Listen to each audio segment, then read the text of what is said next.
know that feeling when a project goes from "this is easy" to "oops, did I just do that?" Well, you are not alone. We all have faced it. A simple power tool mishap turned our DIY dream into a home improvement nightmare. Welcome, dear listeners, to another video of Tool Junkie. Let us unveil the most common power tool mistakes that even seasoned DIYers make, and how to avoid them with our expert suggestions.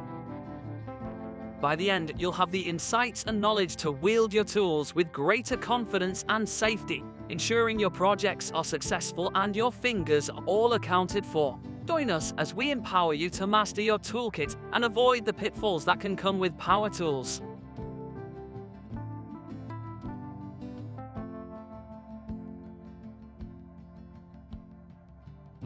Mistake number 1.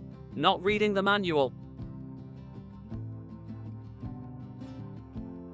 It might seem basic, but the number 1 mistake is not reading the manual. Every tool is different, and the manual is your Bible for understanding its specific do's and don'ts. Ignoring this resource is like setting sail without a map.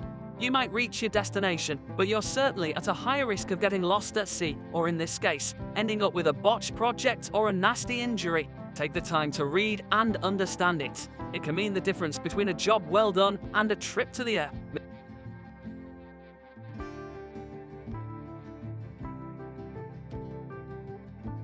Mistake number 2. Skipping safety gear.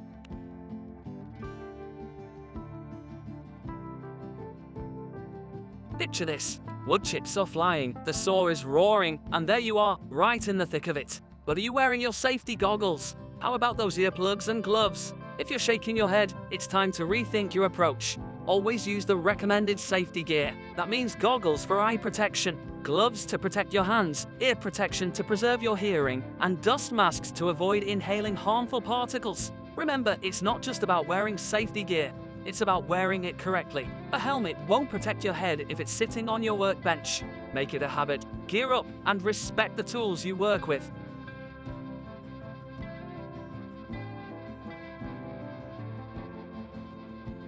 Mistake number 3. Ignoring the power source. Power tools need power, but that doesn't mean you should be careless with electricity. Overloading outlets, using damaged cords, or working in wet conditions can lead to shocks, short circuits, or even fires. Check your cords, use a circuit breaker, and keep your work area dry. Let's hear what George Main, maintenance superintendent, has to say about it. Due to the portability of this type of equipment, the focus can be directed on the end use where the tool is being used, and often the power lead is a second thought. Being aware of surroundings and completing a risk assessment before any task should include the surrounding area, and consider any sign mops, which may also affect the routing of cables and extension leads.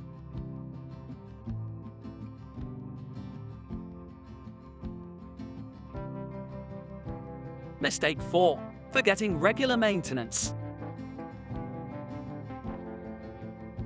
Power tools are like any other machine. They need regular maintenance to function properly. A dull blade or a clog filter isn't just inefficient, it's dangerous. Regular maintenance keeps your tools in check and your projects on track. It's not just about cleaning. It's about inspecting, sharpening, lubricating, and sometimes replacing pots that are worn out. This isn't busy work. It's a ritual that honors the craft and the craftsman. So, show your tools some love, and they'll return the favor tenfold. Mistake 5. Removing or disabling safety features.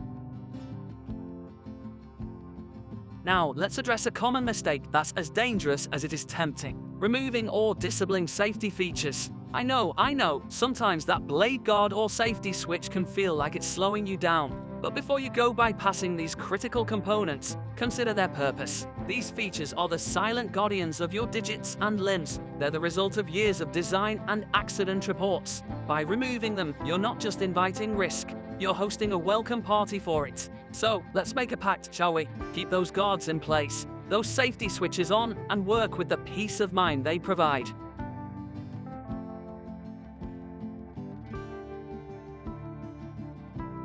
Mistake number 6. Working in a cluttered space.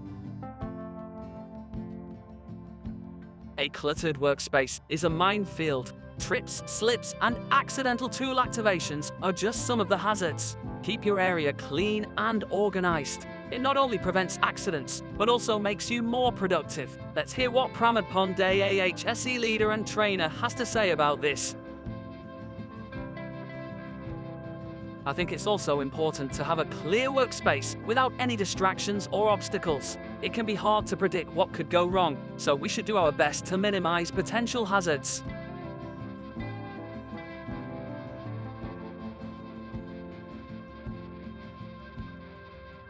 Mistake 7.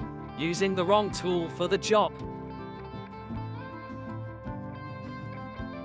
Choosing the right tool for the job can be like selecting the perfect spice for a dish. It can make all the difference. Using a sander to strip a floor when you need a floor stripper is like using a butter knife to cut a steak. Not only is it frustratingly ineffective, it can be downright dangerous. The wrong tool can lead to damaged materials, overheating, or even injury. So, let's be wise. Match the tool to the task and watch as your projects come together seamlessly and safely.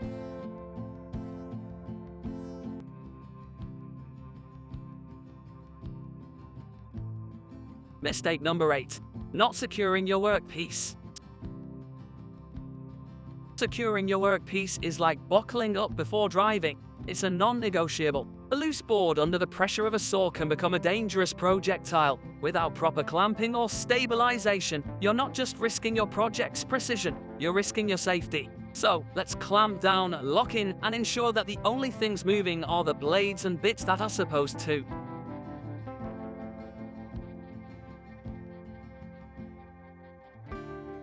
Mistake 9. Not preparing for emergencies.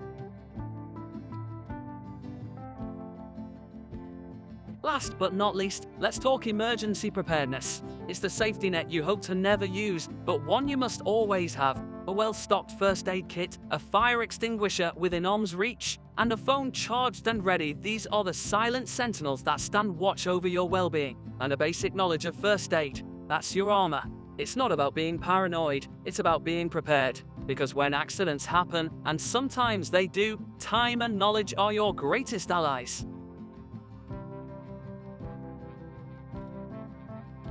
Alright folks, that wraps up our list of power tool mistakes to avoid. Remember, taking the extra time to work safely and smartly is worth it to ensure you can keep tackling those projects for years to come. Thanks for watching, and don't forget, if you have any tips or stories about power tool safety, drop them in the comments below. We'd love to hear from you. And if you found this video helpful, give it a thumbs up, share it with your fellow DIYers, and subscribe for more content like this. Until next time, keep building your dreams safely and efficiently. This is Tool Junkie, signing off. Stay safe, everyone.